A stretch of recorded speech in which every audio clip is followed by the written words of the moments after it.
Bonjour à toutes et tous. Aujourd'hui, nous pouvons constater dans notre belle région d'Ariège, comme partout en France, de nombreux progrès restent à faire. Et cela dans beaucoup de domaines. Chômage, précarité, pollution des sols, logements indignes sont une part des problèmes présents. Je voudrais aborder aujourd'hui la question de la pollution de l'eau, car nous aussi nous sommes concernés.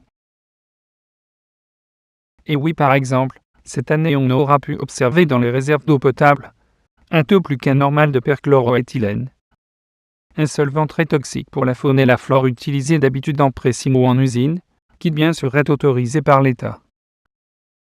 Le problème est que même si l'eau pour la consommation de tous les jours est distribuée par les communes, nous l'utilisons quand même tous de façon régulière.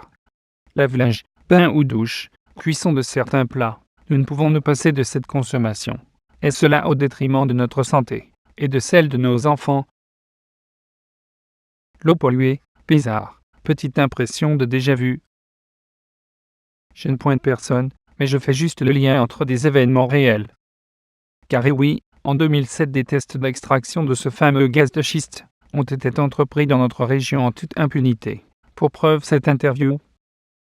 Un document de la DRIR qui date de DRIR Méditerranée, c'est bilan 2007, objectif 2008. Si vous retournez, la dernière page, je vous l'ai mis comme ça, vous voyez en fait on a trouvé la trace sur le permis de foi qui a été délivré en 2006 pour des hydrocarbures liquides ou gazeux. On est sur un permis exclusif de recherche. On a trouvé que la fracturation hydraulique, la fameuse technique qui est décriée en ce moment en France, a été utilisée. Ah non mais ça, alors je vais vous dire, je ne découvre pas ça parce que je suis en train de faire recenser en France tous les endroits sur lesquels la fracturation hydraulique a pu être utilisée.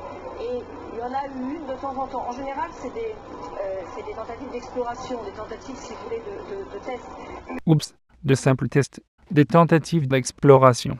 Pourtant, la preuve en est que les moyens d'extraction de ce gaz sont plus que nocifs. Et pourtant, le gouvernement s'obstine à multiplier ses forages, et cela bien sûr en toute connaissance des causes. Mais encore une l'extraction du gaz de schiste n'est sans doute pas le seul coupable, loin de là, mais il participe largement à la contamination des nappes.